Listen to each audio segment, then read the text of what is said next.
تو پہلی بات جو کرنے کی ہم سب کو ایک دوسرے کو یاد کرانے کی ہے کہ ہم کچھ باتیں کہتے ہیں اسلام میں، لیکن جو اس بات کا نتیجہ ہوتا ہے نا، اس کے نتیجے سے جو سوچ میں تبدیلی آنی چاہیے وہ نہیں آتی۔ سب مانتے ہیں اللہ تعالیٰ ہمارا رب ہے، سب مانتے ہیں اللہ تعالیٰ کہ ہم بندے ہیں، سب مانتے ہیں اللہ تعالیٰ ہمارا حاکم ہے، وہ رب ہے، ہم عبد ہیں، اس میں کسی کو انکار نہیں ہے۔ شروع سے فاتحہ سے ہم کہتے ہیں الحمدللہ رب العالمین ایاک نعبد، ٹھیک ہے، لیکن اس کے کچھ نتائج نکلتے ہیں اس دعوے کے اور اس بات کو قبول کرنے کے۔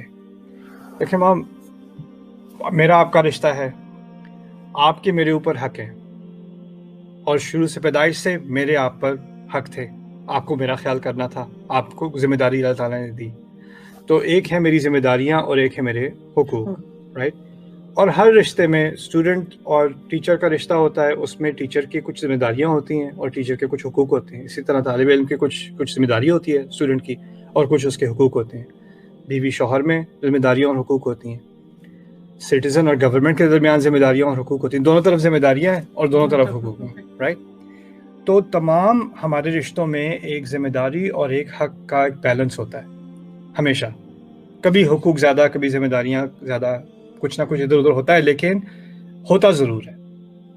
اسی طرح بزنس میں یا کبھی آپ کچھ خریدنے جا رہے ہیں تو خریدنے والے کی کچھ ذمہ داریاں ہیں اور بیچنے والے کی کچھ ذمہ داریاں، اور دونوں کے کچھ حقوق ہیں، رائٹ؟ تو ہم یہ حقوق اور ذمہ داری جو ہر رشتے میں پائی جاتی ہے، ہم اس کا کانسیپٹ الگ کرنے میں ناکام ہو جاتے ہیں جب اللہ تعالیٰ کی باری آتی ہے۔ اللہ تعالیٰ کے بارے میں جب ہم سوچتے ہیں تو ہمیں حق اور ذمہ داری، یہ چیز آپ کو ہٹا دینی ہے اپنے ذہن سے، کیونکہ اللہ تعالیٰ ہمارا رب ہے تو سارے حق اس کے ہیں اور ساری ذمہ داری ہماری ہے۔ اصل میں ہمارے رب پہ کوئی حق ہے ہی نہیں۔ دیکھیں، اس طرح سمجھ لیں کہ میرا پین ہے یا میرا یہ کاغذ ہے، میں اس کا پوری طرح مالک ہوں۔ میں اس کاغذ کو پھاڑ کے پھینکوں یا اس کو جلاؤں یا اس کو اپنے پاس رکھوں، اس کا خیال، اس پہ میرا پورا اختیار ہے۔ اس کاغذ کا کوئی حق نہیں ہے، کیونکہ میری اس پہ پوری طرح مالکیت ہے۔ اللہ تعالیٰ کو ہم پوری طرح، یعنی اطلاق کے ساتھ اس کو ہم اپنا مالک اور حاکم اور رب مانتے ہیں۔ تو اس سے پہلا نتیجہ یہ نکلتا ہے کہ ہم نے حق کی بات چھوڑ دی۔ اس نے جو کچھ دیا ہے وہ اس نے اپنی رحمت کی وجہ سے دیا ہے، نعمت کی وجہ سے دیا ہے، اس نے اپنا کرم کیا ہے، لیکن اس لیے نہیں دیا کہ ہمارا حق بنتا تھا۔ یہ ہو ہی نہیں سکتا کہ ہمارا حق بنتا تھا اس لیے دیا ہے۔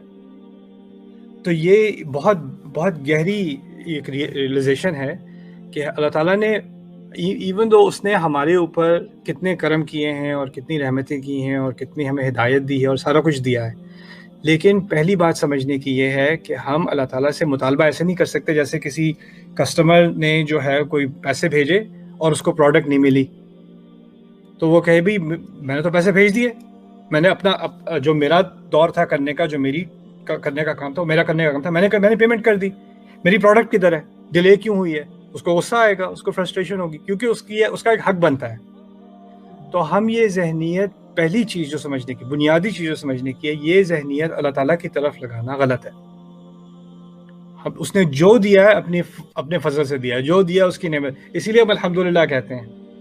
ورنہ تو یہ ہونا کہ ہم نے نماز پڑھی اس لیے ہمارے گھر کی حفاظت ہو رہی ہے، یا ہم نے دعا کی اس لیے ہماری صحت ہے، اللہ تعالیٰ ہمیں پیمنٹ کر رہا ہے صحت کے ساتھ۔ لیکن اللہ تعالیٰ نے جو نعمتیں دی ہیں، پہلی بات تو یہ ہے تعدوا نعمت اللہ لا تحصوها، اللہ تعالیٰ کی نعمتیں اتنی ہیں کہ تم ان کو گن بھی نہیں سکتے، ایک نعمت کو نہیں گن سکتے، باقیوں کو کیا گنو گے؟ کہنے کا مقصد یہ ہے کہ جیسے میں سانس لے رہا ہوں ابھی، وہ ایک نعمت ہے، ٹھیک ہے، لیکن اس سانس نے مجھے پچھلے 1 منٹ میں کس کس کی مصیبت سے بچایا ہے اور کس کس طرح سے مجھے فائدہ دیا ہے اور کتنے میرے جسم کے حصوں کو فائدہ دیا ہے، اس کا میں کبھی پوری طرح اسکوپ تو کر نہیں سکتا۔ تو میں کسی ایک نعمت کا بھی اللہ تعالیٰ کا پوری طرح شکر ادا کر دوں، وہ میرے لیے ناممکن ہے۔ تو پھر یہ میں کیسے سمجھ سکتا ہوں کہ میں کچھ کروں گا جس کے بدلے میں اللہ تعالیٰ پہ میرا حق بنتا ہے؟ یہ ذہنیت نکال دینے کی ضرورت ہے۔